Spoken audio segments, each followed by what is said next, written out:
قبر پر پھول ڈالنا، اگربتی جلانا۔ بچپن سے ہم جب بھی قبرستان جاتے تھے تو اپنے پیاروں کی قبروں پر پھول ڈالتے تھے اور کنارے پر اگربتی جلاتے تھے، لیکن کبھی کسی سے اس بارے میں پوچھا نہیں کہ ایسا کیوں کرتے ہیں۔ کیا اس عمل سے مرنے والوں کو کوئی فائدہ ہوتا ہے یا یہ صرف کلچر ہے اور ناجائز کلچر ہے، حرام کلچر ہے۔ نہ قبروں پر اگربتی جلانا جائز ہے، نہ قبروں پہ پھول ڈالنا جائز ہے، اس کو چھوڑ دینا چاہیے۔ السلام علیکم ورحمۃ اللہ وبرکاتہ۔ حضرات محترم، آج کی اس ویڈیو کے اندر ہم گفتگو کریں گے کہ قبروں پر جو پھول ڈالے جاتے ہیں ان پھولوں کا ڈالنا کیسا ہے، جائز ہے یا ناجائز ہے۔ اس کے اوپر میں پہلے ایک ویڈیو بنا چکا ہوں، لیکن یہاں پر بات آئی ہے کہ جناب والا، ابھی آپ کو معلوم ہے کہ جیسے طارق جمیل جو دیوبندیوں کے ایک بہت بڑے مولوی اور مقرر ہیں، ان کے بیٹے کا انتقال ہوا، تو ان کے بیٹے کے انتقال ہونے کے بعد انہوں نے جناب والا اپنے بیٹے کی قبر کے اوپر پھول ڈالے۔ تو یہ پھول ڈالنا جائز ہے یا ناجائز ہے؟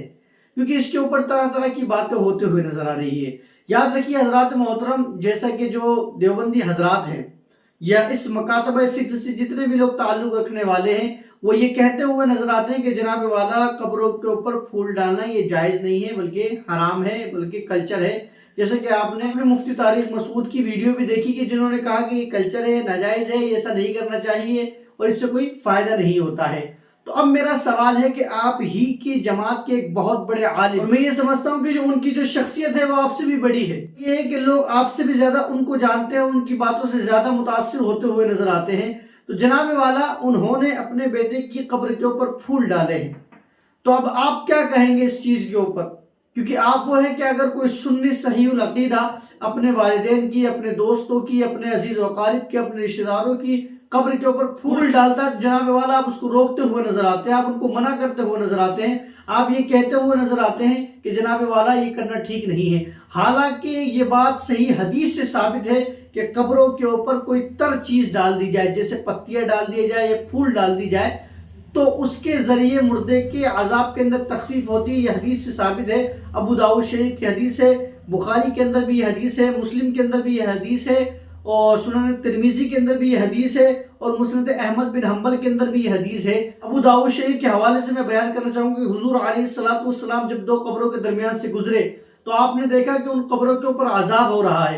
حضور علیہ الصلوۃ والسلام نے ایک درخت کی ٹہنی لی، اس کے دو ٹکڑے کیے، اور دو ٹکڑے کرنے کے بعد ان کو الگ الگ قبروں کے اوپر رکھ دیا، اور رکھنے کے بعد آپ نے ارشاد فرمایا کہ اللہ کی ذات سے امید ہے کہ اللہ تبارک و تعالیٰ اس کے بدلے مردے کے عذاب میں تخفیف فرمائے گا۔ حضور نے یہ والی بات ارشاد فرمائی ہے۔ اب آپ مجھے بتائیے کہ اگر اس سے کوئی فائدہ نہ ہوتا، اگر اس سے کوئی مردے کے عذاب میں تخفیف نہ ہوتی، تو حضور علیہ الصلوۃ والسلام یہ عمل کیوں کرتے؟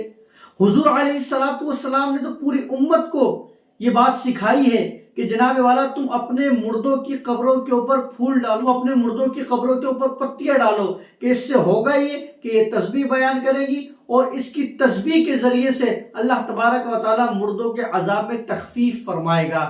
اب جناب والا یہ ہمارے نزدیک اہل سنت والجماعت کے نزدیک تو جائز ہے، اہل سنت ہی نہیں بلکہ اہل حق یہ کہہ لے جائے، کیونکہ یہ کام حدیث کی روشنی میں ہو رہا ہے، کوئی اپنی مرضی سے اس بات کو نہیں کر رہا ہے۔ اس کو تو آپ بدعت بھی نہیں کہہ سکتے۔ کیوں نہیں کہہ سکتے؟ کیونکہ ایسا نہیں ہے کہ حضور نے کیا ہی نہ ہو، بلکہ یہ تو حضور سے ثابت ہے جناب والا، تو یہ تو حدیث سے ثابت ہے۔ اس عمل کو تو انسان بدعت بھی نہیں کہہ سکتا ہے، اور جناب والا آپ اس کو کلچر کہہ رہے ہیں، آپ اس کو ناجائز بتا رہے ہیں، تو آپ کے پاس ناجائز ہونے کی دلیل کیا ہے؟ کوئی دلیل نہیں ہے۔ اب میرا سوال یہ کہ آپ یہ کہتے ہیں کہ ناجائز ہے، تو جناب والا اگر آپ کا کوئی مولوی، اور وہ بھی چھوٹا موٹا نہیں، اگر کوئی عوام کرتا تو یہاں بحث ہی کی بات نہیں تھی، یہاں تو ویڈیو بنانے کی بات ہی نہیں تھی، یہاں تو رد کرنے کی بات تھی ہی نہیں۔ جناب والا ہم یہاں رد بھی نہیں کر رہے، ہم تو آپ کی آنکھیں کھولنے کی کوشش کر رہے ہیں کہ جناب والا آپ جس چیز کو ناجائز کہہ رہے ہیں، اگر وہی کام آپ کا کوئی بڑا عالم کر لے تو آپ اس کے اوپر کیا فتویٰ لگائیں گے، میں یہ جاننا چاہتا ہوں۔ اور اگر آپ اس کے اوپر کچھ فتویٰ نہیں لگا رہے ہیں